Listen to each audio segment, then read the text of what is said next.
Following program is rated TVMA for mature audiences only. I tried to tell them not to curse, but it happens. I don't ever slow up, no I don't take shit. I got no love for the fakeness. If you wanna play tough and wanna hate this, I'll always show up. I don't ever slow up, no I don't take shit. I got no love for the fakeness. If you wanna play tough and wanna hate this, I'll always show up and make a statement. I don't ever slow up, no I don't take shit. I got no love for the fakeness. If you wanna play tough and wanna hate this, I'll always show up and make a statement. Everything I do so instinctive and so passionate. Every word I move so descriptive like an adjective. I got a vendetta against people who patented being negative when you should be getting after it.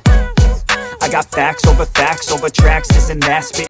Welcome back, it's your guy Dan the Statement, and this is your Friday Night Smackdown review for May the 23rd, 2025. We had a lot go on tonight, and I was okay with a lot of the things. Smackdown, to me personally, is just way too long. I am hoping that they cut it back down to 2 hours very soon, especially with all the other sports starting around this time. But you know how it goes. We got some surprises tonight. We got some returns. We got some good matches. We did get some good matches. Was it entertaining? Yes, it was entertaining. Was it anything crazy? No, it was not. They did add a match for Saturday Night Main Event. It will be Zelina Vega versus Chelsea Green. That was the added match tonight. Oh, we had a couple backstage segments with everyone, and honestly, I was okay with all that tonight. This was just a mid-show getting ready for Saturday Night Main Event, and then we're on the road to Money in the Bank, so we're okay with that. Tiffany started the night out with a promo.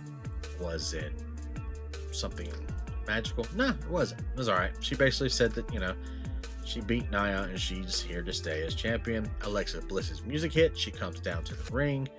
She cuts a small promo and then said, you know what? I've won the Money in the Bank. I've been a women's champion. She goes, I won the Money Bank, and then I cashed it in on my friend, Nia Jax. I know Nia. I don't know you. That was very interesting. I was like, okay, that could be a nice little match. Then the Decepticon decided to come down to the ring. We had Charlotte Flair, come down, cut a promo. Basically, she said that she is here to not only take back her title, but to take back the spotlight. And I kind of like that Charlotte's in the mix because it makes her prove her worth a little more instead of just coming back and automatically getting a title match like always. This is some way for her to book her way or make her way back into the booking of the main event. Tiffany did drop a small little to both of them. She goes, you two, you're old school. Y'all are vintage, and I am the upgrade, and I'm not going anywhere. Cuts the commercial. Then we have our first Money in the Bank ladder match qualifier match of the night. Zelina Vega versus Charlotte Flair versus the debuting Smackdown Julia. I was happy about this. We're on the live reaction. I said, no matter who wins, Vega's taking the pin. And she did. And it was a decent match back and forth. Julia pinned Zelina Vega. Julia is going towards Money in the Bank. She is ready to go. This was her first match on SmackDown. I was not bad about this at all. Next, we had the Chris Sabin versus Tommaso Ciampa match. It was what it was. It wasn't something great, but it was decent. It was a decent little match. It was fun to watch. But the winner, Ciampa, won with the help of Candice LeRae. So now Candice LeRae has now aligned herself back with her husband and Tommaso Ciampa. We were supposed to get a promo from Damian Priest. His last little something to go towards Saturday Night Main Event. They played his music, and all of a sudden they just roll out, and it's Damian and Drew just beating the shit out of each other. I was like, of course, that'll be all right. Next, in the back, we had Solo, Jacob, and JC. Jeff Cobb. How was that? And Solo was like, yeah, this is going to be important for us, for you, for the family, everything. And he said, I want to bring Jimmy back into the family. I need him back. And in order to do that, we need to do this. And Jacob cuts him out and goes, hey, I don't like what's going on. I don't like what's going on with him. I don't like what's going on with you. He goes, he is not family. He is not blood. And I don't trust him. And then him and Jeff went closer to closer. Solo got in the middle. Solo did his normal thing. And then he went to go say, yada me. And then Jacob goes, oh, no. He goes, man, you're not even saying it right. And said it and then walked away. And Solo looks at JC and was like, do I say that right? I say that right. You know I say that right? Right. Okay. It was hilarious to me. Next we had a little run in the back and they made a match. Piper Niven and Alba Fire versus Mi-Chin and B-Fab. Nice little match. B-Fab ended up picking up the win for the team. I'm okay with that. Next we had Jacob Fatu with Jeff Cobb versus Ray Phoenix and Jimmy. Jimmy and Ray Phoenix came out first and they didn't come out first. They are hilarious. Jimmy is hilarious. There was a lot of tension between Jeff Cobb and Jacob in this match. Jeff Cobb tagged himself in right from the get-go. Didn't look good on Jacob. He got a little pissy.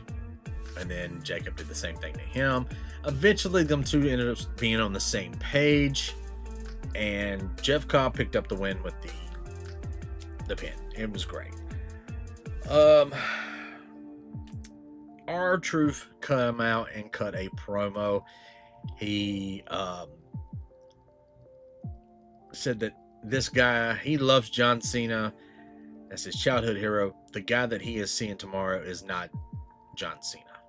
That's someone he doesn't know. He wants power. He reminds him of the Gollum from the Lord of the Rings, and that belt is his precious. It was just fucking hilarious.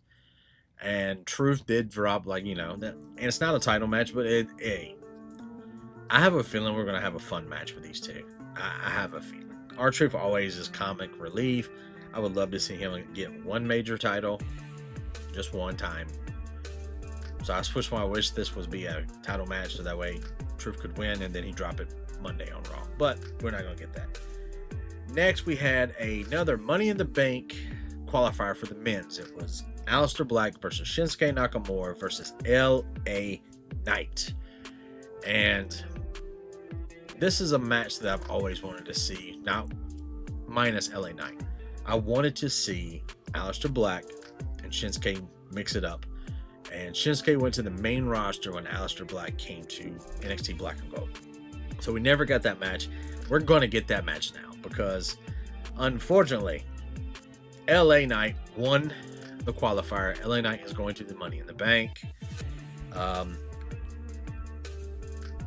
They showed Jacob, JC, and Solo in the back. Nick always comes around and goes, hey, I wanted you guys to know that, congratulations.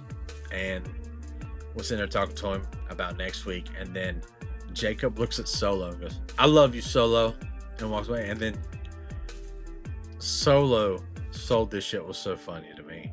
He just looks at JC, goes, he said I love you. He goes, he hasn't said that shit in like 6 months. Yeah, we're gonna be good. We're gonna be all right. Yes. So it was kind of a funny thing, but we know what's coming with that. Our last match of the night was Faxium versus Street Profits, and this match was great. I enjoyed it until DIY come down to try to get involved. Here comes Motor City Machine Guns. They get involved. Then the lights go out. Come back on. The entire Wyatt Six family is in the ring, and they just destroyed everybody. At the end of the night, everyone was out of the ring. They brought in a cake with a birthday candle because it's Bray Wyatt and his son's birthday these last few days. And Uncle Howdy looks up to the sky and said, yes, this is for you. They blow out the candle. The lights go out. End of show. The Wyatt Six did not need to be interfering in this match because this match was a great match, and we didn't get the conclusion of it because, of course, it never ended.